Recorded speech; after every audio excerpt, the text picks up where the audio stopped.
الحمدللہ رب العالمین والصلاة والسلام علی اشرف الانبیاء والمرسلین حبیبنا و حبیب رب العالمین وعلی آلہ واصحابہ اجمعین۔ سورہ نساء کا 7واں رکوع انشاءاللہ آج ہم پڑھیں گے اور سمجھنے کی کوشش کریں گے اس ارادے کے ساتھ کہ اللہ تعالی ہمیں ان ہدایات کا فہم عطا فرمائے اور اس فہم کے مطابق اپنی زندگی انفرادی اور اجتماعی کو ڈھالنے اور گزارنے کی توفیق عطا فرمائے اور اس کے نور کو تمام دنیا تک پھیلانے کی توفیق عطا فرمائے۔ ارشاد ہوا، اے لوگو جو ایمان لائے ہو، جب تم نشے کی حالت میں ہو تو نماز کے قریب نہ جاؤ۔ یہ شراب سے متعلق دوسرا حکم ہے۔ پہلا حکم وہ تھا جو سورہ بقرہ آیت 219 میں آیا تھا، اس میں صرف یہ بتا کر چھوڑ دیا گیا تھا کہ شراب بری چیز ہے، اللہ کو پسند نہیں ہے۔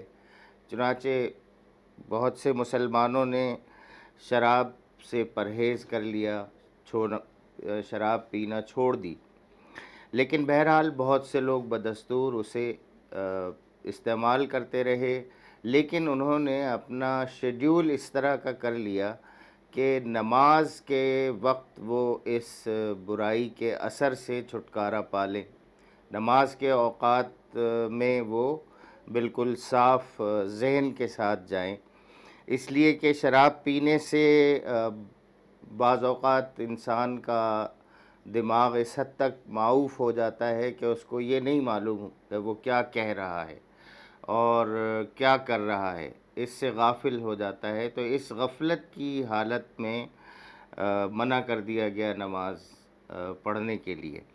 اسی طرح سے کہا گیا کہ نماز اس وقت پڑھنی چاہیے جب تم جانو کہ کیا کہہ رہے ہو۔ تو نبی صلی اللہ علیہ وسلم نے یہ ہدایت فرمائی ہے کہ جب تم پر نیند کا غلبہ ہو تو اس حال میں بھی نماز نہ پڑھو، کیونکہ بار بار اونگ آنا یا بار بار جو ہے وہ غافل ہو جانا، نیند کی حالت میں چلا جانا، تو اس سے بہتر یہ ہے کہ تم پہلے نیند کر لو اور پھر اس کے بعد نماز پڑھو۔ لیکن یہاں بعض لوگ یہ بھی کہتے ہیں کہ تم جب جو کچھ پڑھ رہے ہو وہ تمہیں اس کا علم ہو، یعنی اس کا مفہوم بھی تمہیں معلوم ہو، اور وہ پھر زور دیتے ہیں اس طرف کہ تم قرآن کو جو کچھ پڑھتے ہو نماز میں اس کا تو تمہیں علم ہے ہی نہیں، اور وہ علم حاصل کرنا چاہیے، پہلے وہ زبان سیکھنی چاہیے اور پھر اس کے بعد تمہیں نماز پڑھنی چاہیے۔ یہ بات جو ہے وہ دین میں غلو کے ضمن میں آتی ہے اور بیجا تشدد ہے، کیونکہ قرآن مجید یہ نہیں کہہ رہا کہ حتیٰ تفہموا یا حتیٰ تفقہوا، بلکہ وہ یہ کہہ رہا ہے کہ حتیٰ تعلموا، تمہیں معلوم ہو کہ تم کیا پڑھ رہے ہو، کیا کہہ رہے ہو۔ باقی یہ کہ اس کا تفقہ اور اس کا فہم یہ پھر اس سے آگے کی الگ چیزیں ہیں۔ یہ اس کا علم ہونا، اس کا جو ہے فہم ہونا اور اس کے دیگر تفصیلات اور اس کی اپلیکیشنز کو سمجھنا، جو کچھ کہا جا رہا ہے اس کو کیسے اپلائی کرنا ہے، اس میں کیا باریکیاں ہیں، یہ آگے کے مراحل ہیں، اس طرف بھی توجہ کرنی چاہیے، لیکن اگر کوئی اس پہ شدت اختیار کرتا ہے تو یہ ناجائز ہے۔ ارشاد ہوا، اے لوگو جو ایمان لائے ہو، جب تم نشے کی حالت میں ہو۔ نشے کی حالت میں ہونے سے مراد کیا ہے؟ صرف شراب ہی نہیں ہے، بلکہ شراب کے علاوہ بھی جو چیزیں آپ کو نشے میں کی حالت میں لے جائیں، یعنی آپ کا دماغ معوف ہو جائے، آپ کا دماغ معطل ہو جائے، تو وہ تمام چیزیں منع ہیں۔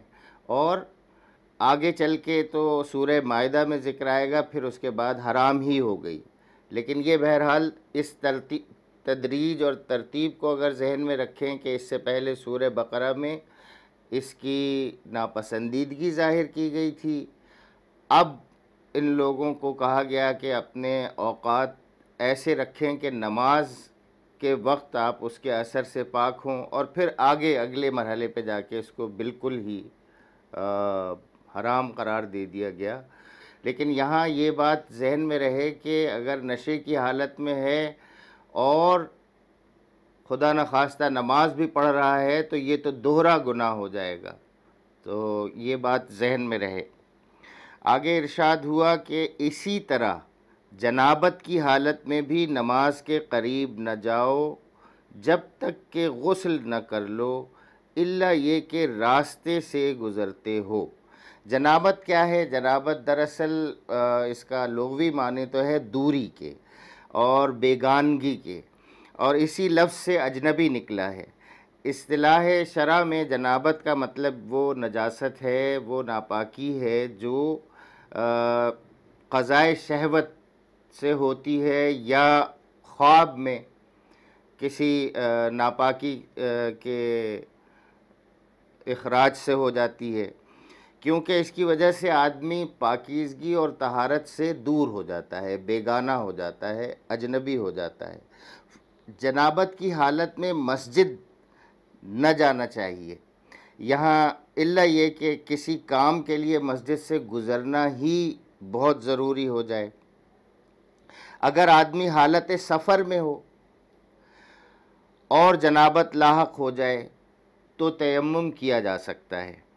رہا مسجد کا معاملہ تو اس میں جو ہے وہ اگر فرض کریں کہ غسل کی اس وقت فوری آسانی نہیں ہے، سہولت نہیں ہے، تو کم سے کم آدمی کو چاہیے کہ وہ وضو کر لے۔ لوگ معتکف ہوتے ہیں، ایک ہی واش روم، ایک ہی باتھ روم ہوتا ہے، انتظار کر رہے ہوتے ہیں، اب جاگے تو وہ جس حالت میں ہیں تو فوراً ان کو وضو کر لینا چاہیے اور اس حالت میں وہ مسجد میں بیٹھ سکتے ہیں۔ لیکن ایک آدمی اگر سفر کی حالت میں ہے اور جنابت لاحق ہو جائے اور پانی کا انتظام نہ ہو، غسل کا انتظام نہ ہو، تو فوراً کیا کرے؟ تو فوراً اس کو تیمم کر لینا چاہیے اور تیمم کر کے وہ نماز پڑھ سکتا ہے۔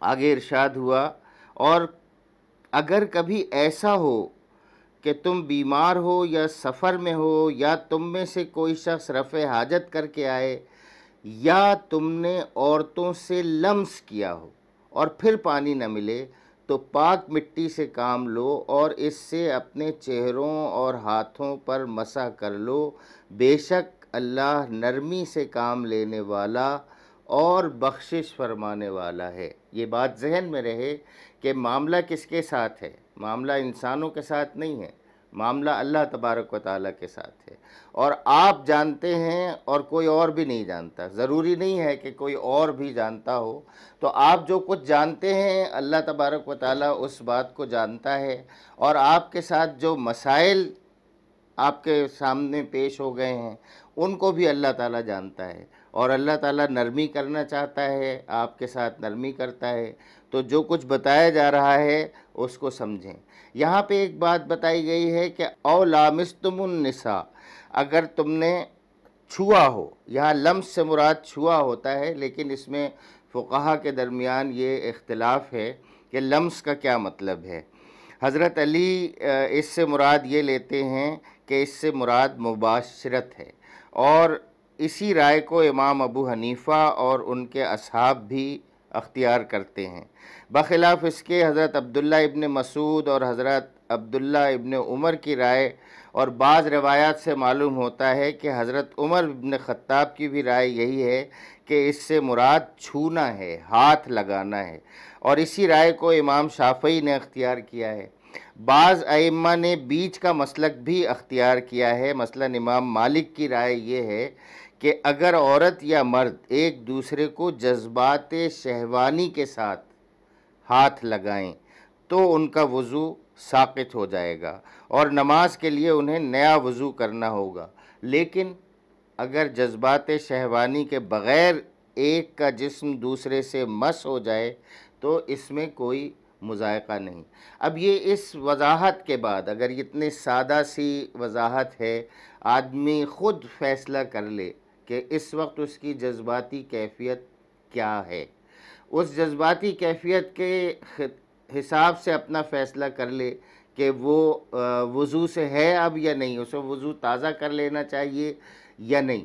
احتیاط کا تقاضا یہی ہے کہ وضو تازہ کر لے، لیکن اگر یہ رائے اختیار کی جائے جو حضرت علی کی ہے اور امام ابو حنیفہ کی ہے، تو اس کا مطلب صاف ہے کہ لمس سے مراد جو ہے وہ مباشرت ہے، اور اس وجہ سے ہم اس طرف زیادہ رجحان رکھتے ہیں یا رکھ سکتے ہیں کہ قرآن کا جو انداز ہے وہ انتہائی پاکیزہ انداز ہے، چیزوں کو اشارتاً اور کنایتاً سمجھایا جاتا ہے، تو یہ اشارہ ہے، لمس کا اشارہ ہے اس طرف، تو اس اشارے کو سمجھنا چاہیے اور قرآن کے اعجاز کو سمجھنا چاہیے کہ وہ کس طرح سے وہ تمام باتیں جو انسان کی سمجھنے کے لیے ضروری ہیں ان کو اشاروں اور کنایوں میں اتنے مہذب انداز میں، اتنے پاکیزہ انداز میں بیان کرتا ہے کہ دل اش اش کر اٹھتا ہے۔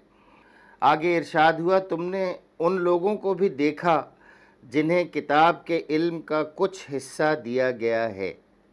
اب یہ اشارہ ہے یہود کی طرف کہ ان کو کتاب کا کچھ حصہ دیا گیا ہے، کا مطلب کیا ہے کہ جو کتاب انہیں دی گئی تھی اس میں سے بھی بیشتر انہوں نے چھپا دیا، گما دیا، ضائع کر دیا۔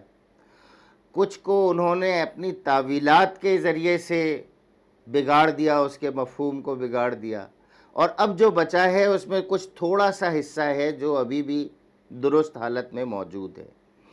تو جن کو کتاب کا کچھ حصہ دیا گیا وہ خود ضلالت کے خریدار بنے ہوئے ہیں اور چاہتے ہیں کہ تم بھی راہ گم کر دو۔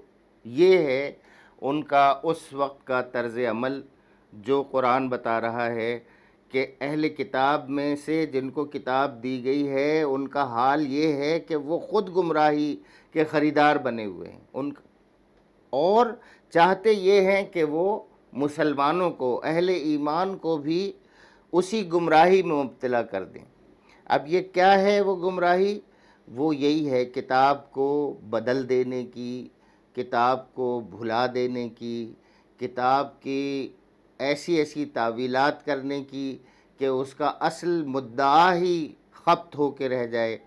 اللہ تمہارے دشمنوں کو خوب جانتا ہے اور تمہاری حمایت و مددگاری کے لیے اللہ ہی کافی ہے۔ یہ لوگ جو یہودی بن گئے ہیں، ان میں کچھ لوگ ہیں جو الفاظ کو ان کے محل سے پھیر دیتے ہیں۔ اب دیکھیے یہاں بہت واضح طور پر آ گیا کہ یہودی بن گئے ہیں، یعنی یہودی ہیں نہیں، تھے نہیں۔ یہ نہیں کہا جا رہا کہ جو شروع سے جو یہودی ہیں ان کو اس لیے کہ یہودی تو بنایا نہیں، اللہ تعالیٰ نے تو شروع سے مسلم بنایا ہے، مسلم ہی نام رکھا ہے، اسلام ہی دین رکھا ہے شروع دن سے۔ تمام پیغمبروں کا دین اسلام تھا، تمام پیغمبروں کی دعوت اسلام کی دعوت تھی، اور تمام پیغمبروں نے اپنے متبعین کو مسلم ہی کہا۔ ان لوگوں نے اپنے آپ کو یہودی بنا لیا۔ جن لوگوں نے یہودی بنا لیا اپنے آپ کو، یہ کرتے کیا ہیں، ان کا طریقہ کیا ہے؟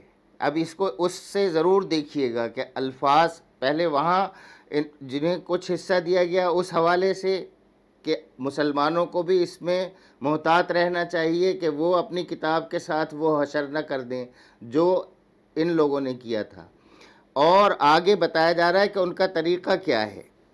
ان کا طریقہ یہ ہے، ان میں سے کچھ لوگ ہیں جو الفاظ کو ان کے محل سے پھیر دیتے ہیں، یعنی الفاظ میں رد و بدل کر دیا، الفاظ ہی تبدیل کر دیا۔ الحمدللہ ثم الحمدللہ، مسلمان اور یہ کتاب ان غلطیوں سے پاک ہے۔ دوسرے یہ کہ یہ اپنی تعویلات سے آیات کی کتاب کے معنی ہی کچھ اور بتا دیتے ہیں، اور تیسرے یہ کہ یہ لوگ محمد صلی اللہ علیہ وسلم اور آپ کے پیروں کی صحبت میں آ کر ان سے باتیں سنتے ہیں اور واپس جا کر لوگوں کے سامنے غلط طریقے سے بیان کرتے ہیں۔ یہ وہ کام ہے جو یہ آج بھی کر رہے ہیں کہ حضور صلی اللہ علیہ وسلم کی سیرت طیبہ سے، احادیث سے باتیں اٹھاتے ہیں اور اس کے کچھ سے کچھ مفہوم بنا کر، کہانیاں بنا کر اس کو شائع کرتے ہیں، آج تک کر رہے ہیں، اور بہت سے مسلمان نادان جو ہیں وہ ان کی مستشرقین کی روایات، ان کی تشریحات کو لے کر ہمارے ہاں بیان کر رہے ہوتے ہیں۔ قرآن مجید نے پہلے سے وارن کر دیا اس بات پر کہ دیکھو یہود یہ کریں گے تمہارے ساتھ، ان کا طرز عمل یہ ہے، یہ الفاظ کو چینج کر دیں گے، یہ مفہوم کو بدل دیں گے، تمہیں تعلیم اس طرح سے دیں گے کہ مفہوم بدل جائے، اور یہ تمہاری باتوں کو، تمہاری سنی ہوئی باتوں کو، یہ تمہاری کتابوں سے نکال کر پڑھی ہوئی باتوں کو، یہ 10 طرح کی ایسی تعویلات اور تشریحات کر دیں گے کہ اس سے اس کا مطلب ہی، مدعا ہی فوت ہو جائے، ختم ہو جائے، بدل جائے، اور بلکہ گمراہ کن مدعا، مقصد جو ہے تشریح اس کی بیان کی جائے۔ یہ ان کا اپنا شریرانہ طریقہ تھا۔ یہ کر کے یہ مسلمانوں میں غلط فہمیاں پیدا کرتے تھے، اس وقت بھی کرتے تھے، آج بھی کرتے ہیں، اور دین حق کے خلاف نیش زنی کرنے کے لیے اپنی زبانوں کو توڑ موڑ کر کہتے ہیں سمعنا و عصینا، کہ ہم نے سنا اور ہم اس کے نافرمان ہیں، جبکہ کہنا کیا چاہیے؟ مسلمانوں سے کیا عہد لیا گیا ہے؟ سمعنا و اطعنا۔ اس کو یہ ادا اس طرح سے کرتے ہیں مجلس میں بیٹھ کر کہ سننے والا یہ سمجھے کہ سمعنا و اطعنا کہہ رہے ہیں، ہم نے سنا اور ہم نے اطاعت کی، لیکن وہ کہتے اصل میں ہیں سمعنا و عصینا۔ اس طرح سے وہ نکال دیتے ہیں زبان سے کہ سننے والا اس کو اطعنا ہی سمجھے۔ اور اسمع غیر مسمعن اور راعنا، حالانکہ اگر وہ کہتے کہ سمعنا و اطعنا اور اسمع اور انظرنا، تو یہ انہی کے لیے بہتر تھا اور زیادہ راست بازی کا طریقہ تھا۔ تو یہ ان کا انداز تھا حضور صلی اللہ علیہ وسلم کی مجلس میں بیٹھ کر، کہ وہاں پہ یہ الفاظ کو بدل دیتے تھے اور اس کا مفہوم بدل جاتا تھا، توہین آمیز انداز اختیار کرتے تھے، اور بس یہی ان کا انداز آج بھی ہے، اسی طرح سے وہ بدلتے ہیں چیزوں کو۔ اور اس بات سے مسلمانوں کو اس وقت بھی ہوشیار کیا گیا اور آج بھی ہوشیار رہنا چاہیے، مگر ان پر تو ان کی باطل پرستی کی بدولت اللہ کی پھٹکار پڑی ہوئی ہے، اس لیے وہ کم ہی ایمان لاتے ہیں۔ اس سبب کیا ہے اس کا سبب باطل پرستی ہے، یہ حق کے ساتھ نہیں دیتے۔ اب یہ جو باطل پرستی اور حق پرستی ہے، یہ دو الگ الگ چیزیں ہیں، اور زندگی کے ہر موڑ پر انسان کا قدم یا تو حق کی طرف اٹھتا ہے یا باطل کی طرف اٹھتا ہے۔ یہ زمین پر انسان کو بھیجنا ہی دراصل حق اور باطل کا معرکہ کرنا ہے، حق اور باطل کا معرکہ برپا ہے۔ اس حق و باطل کے معرکے میں جو حق کا ساتھ دے گا، اللہ کا محبوب ہوگا، اللہ تعالیٰ اس کے لیے رہنمائی کا راستہ کھول دے گا، آسانیاں فراہم کرے گا۔ اس کے برعکس جو باطل کا ساتھ دے گا، اور باطل کیا ہے؟ باطل طاغوت ہے۔ آگے طاغوت کا ذکر آئے گا، اس سے پہلے بھی طاغوت کا ذکر ہو چکا ہے۔ باطل وہ ہے جو اپنی حدود بندگی سے نکل گیا ہو، اور اس سے بھی آگے بڑھ کر جو خود دوسروں کو بندگی کی دعوت دیتا ہو، یا اللہ کے علاوہ کسی اور کی بندگی کی دعوت دیتا ہو، یہ سب باطل ہیں۔ تو جو باطل کی پیروی کرے گا، باطل پرستی کرے گا، اللہ کی پھٹکار اس پر ہوگی، اور اللہ کی پھٹکار ہونے کا مطلب یہ ہے کہ وہ کم ہی ایمان لائیں گے، وہ ایسے لوگ پھر ایمان نہیں لائیں گے۔ کیوں؟ اس لیے کہ ساری زندگی میں، نوکری میں، کاروبار میں، شادی بیاہ میں، مرنے میں، جینے میں، زندگی کے سارے معاملات میں وہ جو رسوم و رواج باطل کے ہیں، وہ جو حاضر و موجود طریقہ کار ہے، وہ جو خدا سے باغی لوگوں کا طریقہ اور انداز ہے، وہ سارا اختیار کیا ہوا ہے۔ یہی تو باطل پرستی ہے۔ بتوں سے تجھ کو امیدیں، خدا سے نو امیدی، مجھے بتا تو صحیح اور کافری کیا ہے۔ تو بتوں سے ساری امیدیں رکھی ہوئی ہیں، بتوں کی سارے طریقوں کی پیروی ہو رہی ہے، اور اس کے بعد اگر اللہ کی پھٹکار نہ ہو تو کیا ہوگی؟ اور اللہ کی پھٹکار یہی ہے کہ کتاب ہوتے ہوئے بھی، اس کی تلاوت کرتے ہوئے بھی، اس کو پڑھنے کی سمجھنے کی کوشش کرتے ہوئے بھی اس پر ایمان نہیں لاتے۔ ایمان کا مطلب کیا ہے؟ زبانی ایمان نہیں ہے، یہاں ایمان کا مطلب ہے کہ زبان سے اقرار، قلب سے تصدیق، اور اعضاء و جوارح، ہاتھ اور پاؤں سے، جسم سے، زبان سے، ان سب سے جو عمل نکل رہا ہے، جو بات چیت نکل رہی ہے، جو ایکشنز ہو رہے ہیں، وہ سارے اس کے مطابق ہوں۔ جو زبان سے اقرار ہے، جس کی تصدیق قلب نے کی ہے، اس کا اظہار اعمال سے نہ ہو تو ایمان بیکار ہے۔ تو ایمان کون لوگ لے کر آئیں گے؟ یہ والا ایمان جو زبان سے اقرار، قلب سے تصدیق اور اعمال سے اظہار ہوگا، وہ لوگ لائیں گے جو زندگی کے معاملات میں حق پرست ہوں گے، آپس کے معاملات میں بھی ایک دوسرے کے حقوق ادا کرنے والے ہوں گے، اور زندگی کے جتنے معاملات میں جہاں جہاں بھی حق و باطل کی کشمکش ہو، ان کا جو وزن ہے وہ حق کے پلڑے میں ہوگا، چاہے حق کتنا ہی کمزور ہو، چاہے حق کتنا ہی ناتواں ہو، ان کا جو وزن ہوگا وہ حق کے ساتھ ہوگا۔ وہ حق پرست ہیں، وہ حق پرستی اپنی زندگی میں اختیار کریں گے، معاملات زندگی میں اختیار کریں گے حق پرستی۔ اللہ تعالیٰ ان کو ایمان کی توفیق عطا فرمائے گا۔ اے وہ لوگو جنہیں کتاب دی گئی تھی، مان لو اس کتاب کو جو ہم نے اب نازل کی ہے، اور جو اس کتاب کی تصدیق و تائید کرتی ہے جو تمہارے پاس پہلے سے موجود تھی۔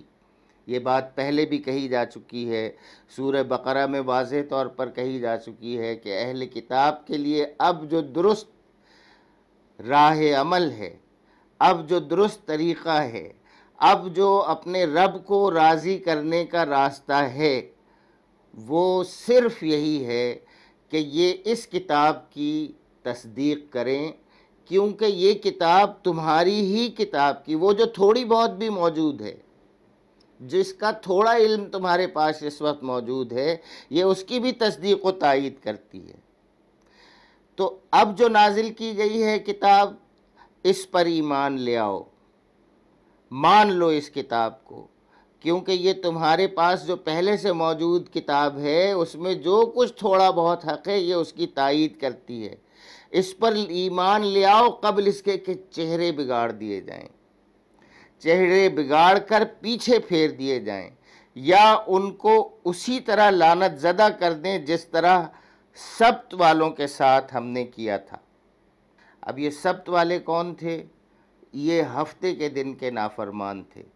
ہفتے کا دن ان لوگوں نے عبادت کے لیے مقرر کیا تھا، اور ہفتے کے دن کوئی کام ان کو منع تھا، دنیاوی کوئی کام بھی ان کو منع تھا، صرف ان کو عبادت اور آرام کی اجازت تھی۔ یہ آرام کے لیے اور عبادت کے لیے، اللہ کی یاد کے لیے تھا، لیکن یہ کہ ان لوگوں نے اس کی خلاف ورزی کی، اس کے لیے طرح طرح کی تعویلیں کی، مختلف طریقے اختیار کیے، اور ایک بستی نے تو ایسا کیا کہ جو سمندر کے کنارے آباد تھی اور ان کا پیشہ مچھلی کا شکار تھا، تو انہوں نے ہفتے کے دن کو جب چھوڑا مچھلی کے شکار پہ اس کا حکم آیا، تو انہوں نے، مچھلیوں نے یہ محسوس کیا ہوگا ہفتے کے دن کہ یہاں ہفتے کے دن کوئی بھی ہمیں چھیڑتا نہیں ہے، کوئی پکڑنے کی کوشش نہیں کرتا، تو وہ اچھل اچھل کے اور کنارے پہ آنے لگیں۔ جب انہوں نے دیکھا کہ مچھلیاں ہفتے کے دن زیادہ آتی ہیں، تو ان میں سے بعض نافرمانوں سے نہیں رہا گیا، انہوں نے ان کو پکڑنا شروع کیا، یا یہ بہانہ ایسا کر لیا کہ یہ سمندر ہے، اب اس میں سے برانچیں نکالنا شروع کر دیں، پکڑیں گے نہیں مچھلی کو، لیکن برانچ نکال کر اپنے پاس جمع کر لیں گے اور اگلے دن نکال لیں گے۔ یہ تعویل کر کے اس طرح سے انہوں نے اس کی خلاف ورزی کی۔ اللہ تبارک و تعالیٰ نے ان کو وارننگ دی، اور پھر اس کے بعد جب وہ باز نہیں آئے تو ان کے چہرے مسخ کر دیے گئے، بگاڑ دیا گیا، ان کی شکلوں کو بگاڑ دیا۔ تو یہ وہ بات ہے جو یہ جانتے تھے، ان کے بچے اس بات سے واقف تھے کہ ایسا ہو چکا ہے نافرمانی سے۔ تو اب اسی سبت کی نافرمانوں کی جو حالت ہوئی تھی اسی کی مثال دی جا رہی ہے۔ اگر تم ایسا کرو گے اس کتاب کے ساتھ تو دیکھو کہیں ایسا نہ ہو کہ وہ والا حشر تمہارا کر دیا جائے۔ اور یاد رکھو کہ اللہ کا حکم نافذ ہو کر رہتا ہے، یہ بات ذہن میں رہنی چاہیے کہ اللہ اگر حکم دے دے کوئی تو وہ نافذ ہو کر رہتا ہے، اس کو کوئی ٹالنے والا نہیں۔ اللہ بس شرک ہی کو معاف نہیں کرتا۔ اس کا مطلب یہ نہیں ہے کہ آدمی بس شرک نہ کرے، باقی دوسرے گناہ کرتا رہے دل کھول کر، بلکہ دراصل اس سے یہ بات دلوں میں بٹھانا مقصود ہے کہ شرک، جس کو ان لوگوں نے بہت معمولی چیز سمجھ رکھا ہے، تمام گناہوں سے بڑا گناہ ہے۔ یہاں تک کہ اور گناہوں کی معافی تو ممکن ہے، مگر یہ ایسا گناہ ہے کہ معاف نہیں کیا جا سکتا۔ علماء یہود کی حالت یہ تھی کہ شریعت کے چھوٹے چھوٹے احکام کا تو بہت اہتمام کرتے تھے، چھوٹی چھوٹی باتوں کا بہت اہتمام کرتے تھے، بلکہ ان کا سارا وقت ان جزیات کی ناپ تول ہی میں گزر جاتا تھا جو ان کے فقیہوں نے استنباط در استنباط کر کے نکالے تھے۔ مگر شرک ان کی نگاہ میں ایسا ہلکا فعل تھا کہ نہ خود اس سے بچنے کی فکر کرتے تھے، نہ اپنی قوم کو مشرکانہ خیالات اور اعمال سے بچانے کی کوشش کرتے تھے، اور نہ مشرکین کی دوستی اور حمایت ہی میں انہیں کوئی مذائقہ نظر آتا تھا۔ ان کی ساری ہمدردیاں مشرکوں کے ساتھ تھیں، مسلمانوں کا مقابلہ مشرکوں کے ساتھ تھا۔ مشرک ان کی جان کے دشمن تھے، مشرک ان کو مٹا دینے پر تلے ہوئے تھے۔ بدر میں حملہ آور ہوئے، احد میں حملہ آور ہوئے، بدر کے موقع پر انہوں نے ساتھ نہیں دیا، احد کے موقع پر مشرکوں کو یہ چڑھا کر لے آئے۔ تو یہاں یہ بتایا جا رہا ہے کہ اللہ تعالیٰ تو پسند نہیں کرتا شرک کو، اور تم ساری دوستیاں تمہاری مشرکوں کے ساتھ ہیں، اور تم اپنے چھوٹی چھوٹی باتوں کو، فقیہانہ باتوں کو تو دیکھتے ہو اور اس بات کو ہی بھول جاتے ہو کہ تم نے اپنی ذات کو شریک بنا رکھا ہے، سارے معاملات میں تم نے اپنے آپ کو خدا بنا رکھا ہے، اپنے سارے معاملات میں جو تمہاری مرضی ہوتی ہے تم اس کو کرتے ہو، یا اس سے آگے بڑھ کر تم نے اپنے علماء کو خدائی میں شریک کر رکھا ہے، جو وہ حکم دیتے ہیں، جو وہ طریقہ بتاتے ہیں بس اس طریقے کی پیروی کرنے لگتے ہو، کتاب اللہ کی طرف دیکھتے ہی نہیں ہو جو کچھ تمہارے پاس موجود ہے۔ تم اگر کتاب اللہ کو دیکھتے اور اس کو غور و فکر کرتے تو تمہیں معلوم ہوتا کہ یہ جو کتاب نازل ہوئی ہے یہ تو اسی کی تصدیق کر رہی ہے، اور تمہیں محمد صلی اللہ علیہ وسلم کا ساتھ دینا ہوتا، ساتھ دیتے، لیکن تم نہیں مانتے، تم اس کتاب کو پڑھتے ہی نہیں ہو۔ تم اپنی ساری انفرادی اور اجتماعی زندگی کی بنیاد اپنی ذاتی خواہشات نفس اور اپنے علماء کی منہ شگافیوں کے اوپر رکھتے ہو۔ بس فلاں عالم نے بتا دیا، اس کے بعد آپ کو کوئی تصدیق اور تحقیق کی ضرورت نہیں ہے، آپ اسی کی پیروی کرنے کے لیے لگے ہوئے ہیں۔ اس سے اب بڑھتے ہوئے، عالم سے بڑھتے ہوئے، پھر جو حکومتی ادارے ہیں وہ جو قانون بنا دیں، پارلیمنٹ جو قانون بنا دے، وہ قانون آپ اس کی پیروی کرتے چلے جائیں، اور بس آپ اپنی جو ہے وہ تسبیحات گھماتے رہیں۔ نہ آپ کو اس بات کی کوئی فکر کہ پارلیمنٹ جو ہے وہ ایسے قوانین بنا رہی ہے جو قرآن اور حدیث سے متصادم ہیں۔ پھر اس سے آگے بڑھیں، جو آج عالمی صورتحال ہے آپ اس کو دیکھ لیں، اس میں تو سارا کچھ جو نظام ہے وہ اللہ سے بغاوت والا نظام ہے۔ اللہ سے بغاوت والا نظام وہی تو ظلم ہے، وہی تو ظالم پرستی ہے، وہ حق پرستی تو نہیں ہے۔ تو آپ کی ساری زندگی جو ہے وہ باطل پرستی میں گزر رہی ہے، اس لیے کہ سارا حکم باطل کا ہے۔ یہی معاملہ یہود کا بھی تھا، وہ بھی اپنی ذاتی خواہشات، علماء کے فتوے اور جو اجتماعی حکومت ہے اس کا جو کچھ بھی فیصلہ ہو جائے، جیسا بھی ہو جائے کتاب کے برخلاف، اس پہ راضی ہیں۔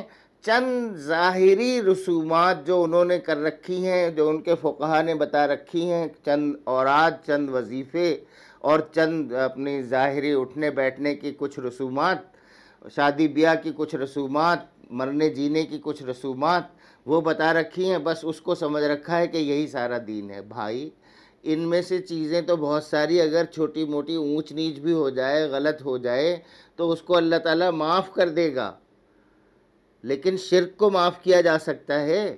کیا کوئی ایسا شوہر ہوگا جو اپنی عورت سے یہ توقع رکھے یا اس بات کو برداشت کرے کہ جس پیار کی نظر سے وہ اس کو دیکھتی ہے اسی نظر سے کسی اور کی طرف بھی دیکھے؟ نہیں برداشت کر سکتا نا۔ تو اللہ تو تمہارا مالک ہے، آقا ہے، تمہارا پیدا کرنے والا ہے اور تمہارا رازق ہے۔ کون سی نعمت ہے جو اللہ نے تمہیں نہیں دی یا اللہ کے علاوہ کسی اور نے دی ہے؟ کون سی نعمت ہے جو اللہ کے علاوہ کسی اور نے دی ہے؟ تو پھر تم اللہ کے علاوہ کسی اور کو پیار کی نظر سے کیسے دیکھ سکتے ہو؟ پھر تم اللہ کے علاوہ کسی اور سے خوف کیسے کھا سکتے ہو؟ یہی تو شرک ہے کہ تم اللہ کے علاوہ کسی اور سے محبت لگا لو، دل لگا لو۔ یہی تو شرک ہے کہ تم اللہ کی ناراضی سے خوف زدہ ہونے کے بجائے کسی اور کی ناراضی سے خوف زدہ ہو، اور تمہاری ساری زندگی، اس کے سارے اعمال کسی دوسرے کے خوف کی بنیاد پر ترتیب پا رہے ہوں۔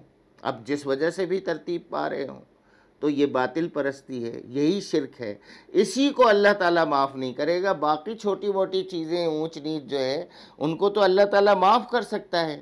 تو تمہیں فکر اس بات کی ہونی چاہیے کہ تمہارے دل میں اللہ کے علاوہ کسی اور کی محبت نہ ہو، تمہارے اعمال اللہ کے علاوہ کسی اور کے خوف کی وجہ سے ترتیب نہ پا رہے ہوں۔ اگر ایسا ہے تو پہلی توجہ اس طرف کرنی چاہیے کہ اپنے آپ کو انفرادی اور اجتماعی طور پر شرک سے دور کرو۔ نہ صرف اپنی ذات کے لیے فکر کرو بلکہ اپنے آس پاس کے لیے، اپنے گھر والوں کے لیے، اپنے ملک والوں کے لیے، سب کے لیے، اور بالآخر ساری دنیا کے لیے یہ فکر کرو کہ شرک میں مبتلا نہ ہوں، لوگ سب اللہ کی طرف آئیں۔ تو ارشاد ہوا کہ اللہ بس شرک ہی کو معاف نہیں کرتا، اس کے ماں سوا دوسرے جس قدر گناہ ہیں وہ جس کے لیے چاہتا ہے معاف کر دیتا ہے۔ اللہ کے ساتھ جس نے کسی اور کو شریک ٹھہرایا اس نے تو بہت ہی بڑا جھوٹ تصنیف کیا اور بڑے سخت گناہ کی بات کی۔ اس سے بڑا جھوٹ اور کیا ہو سکتا ہے؟ تم نے ان لوگوں کو بھی دیکھا جو بہت اپنی پاکیزگی نفس کا دم بھرتے ہیں، حالانکہ پاکیزگی تو اللہ ہی جسے چاہتا ہے عطا کرتا ہے، اور انہیں جو پاکیزگی نہیں ملتی تو در حقیقت ان پر ذرہ برابر بھی ظلم نہیں کیا جاتا۔ دیکھو تو صحیح، یہ اللہ پر جھوٹے افطرا گھڑنے سے بھی نہیں چوکتے، اور ان کے صریحاً گناہ گار ہونے کے لیے یہی ایک گناہ کافی ہے۔ ان سارے اعمال کے بعد کہ یہ کتاب کو جھٹلاتے ہیں، یہ محمد صلی اللہ علیہ وسلم کی مجلسوں میں جاتے ہیں تو وہاں بدتمیزی کرتے ہیں، الفاظ کے الٹ پھیر کے ساتھ، محمد صلی اللہ علیہ وسلم کی مجلس میں جاتے ہیں دین سیکھنے کے لیے، لیکن وہاں سے جب نکلتے ہیں تو ان کے برخلاف دوسرے معنی پھیلاتے ہیں، معنی نکال کر وہ شکوک و شبہات میں مبتلا کرتے ہیں، اور زندگی کے معاملات میں حق پرستی اختیار کرنے کے بجائے باطل پرستی اختیار کرتے ہیں۔ ان کی ساری زندگی شرک اور مشرکانہ رسم و رواج اور مشرکانہ قوانین و ضوابط اس پر ہے۔ اور یہ مشرکوں کو زیادہ پسند کرتے ہیں بنسبت بمقابلہ جو ہے وہ اسلام کے، ایمان کے، محمد صلی اللہ علیہ وسلم کے۔ ان سب کے باوجود دعویٰ ان کا یہ ہے کہ یہ بڑے ہی پاکیزہ نفس کے لوگ ہیں۔ یہ ان کے علماء کا معاملہ تھا۔ ان کی شہرت اسلام سے پہلے ایسی تھی، بڑے بڑے ان کے مدارس تھے، بڑے بڑے دارالعلوم تھے، اور بڑی روحانی ان کا مرتبہ تھا، لوگ روحانی معاملات میں ان سے رجوع کرتے تھے۔ تو یہ ظاہر یہ کرتے تھے کہ ہم تو بڑے پاکیزہ نفس لوگ ہیں، اور بڑی پاکیزگی کا دم بھرتے تھے۔ اللہ تعالیٰ نے ان کی پاکیزگی نفس کا پردہ چاک کیا ہے۔ فرمایا تم نے ان لوگوں کو بھی دیکھا جو اپنی پاکیزگی نفس کا بہت دم بھرتے ہیں، حالانکہ پاکیزگی تو اللہ ہی جسے چاہتا ہے عطا کرتا ہے۔ تو یہاں ہمارے لیے پیغام یہ ہے کہ اگر ہمارے پاس قرآن ہے، اگر ہمیں نماز پڑھنے کی توفیق عطا کی گئی ہے، اگر ہمارے پاس اللہ کی ہدایت موجود ہے، حضور پاک صلی اللہ علیہ وسلم کی سیرت طیبہ اور احادیث موجود ہیں، تو اس پہ ہمیں کسی اترانے کی ضرورت نہیں، کسی فخر کی ضرورت نہیں، اور کسی درجے میں ہم عمل بھی اگر کر رہے ہیں تو سب سے پہلی شیطان کی چال یہی ہوگی کہ وہ فخر و غرور میں مبتلا کر دے گا۔ تو نیکی کا اور پاکیزگی کا جو گھمنڈ ہے یہ گراتا ہے بدی کی طرف۔ اسی لیے کہا گیا کہ نیکی کے معاملے میں انسان اپنے سے اوپر کو دیکھے، اپنے سے اوپر کو دیکھے گا تو اوپر ہی چلا جائے گا، لیکن جہاں اس نے نیچے دیکھا اور نیچے جو لوگ موجود ہیں ان کو حقیر سمجھا، تو بس پھر وہ نیچے دیکھے گا اور نیچے گرتا ہی چلا جائے گا۔ اس لیے ہمارے لیے پیغام یہ ہے کہ ہم اس وقت جو کچھ بھی نیکی ہم نے اختیار کی ہوئی ہے اس میں کسی گھمنڈ کا شکار نہ ہوں۔ یہ گھمنڈ ہی تھا جس نے اہل کتاب اور یہود کو اللہ کی نظروں سے گرا دیا۔ تو نیکی کا گھمنڈ، پاکیزگی نفس کا گھمنڈ، یہ بہت بری بات ہے، بہت بری سوچ ہے۔ اس لیے کہ پاکیزگی نفس تو اگر کسی کو حاصل ہوتی ہے تو وہ اللہ ہی عطا کرتا ہے، اور جنہیں پاکیزگی نہیں ملتی اللہ تعالیٰ ان پر ظلم نہیں کرتا، کیونکہ یہ ان کے انہی اعمال کی وجہ سے ہے جو پہلے ذکر کیے جا چکے ہیں۔ اور وہ کیا ہیں؟ وہ دراصل جھوٹ ہے جو انہوں نے اللہ پر گھڑا ہوا ہے۔ ان کے صریح گناہگار ہونے کے لیے تو یہی بات کافی ہے۔ اللہ تعالیٰ ہم سب کو نیکی کے گھمنڈ، پاکیزگی کے غرور اور برائیوں سے بچنے کی توفیق عطا فرمائے۔ وآخر دعوانا ان الحمد للہ رب العالمین۔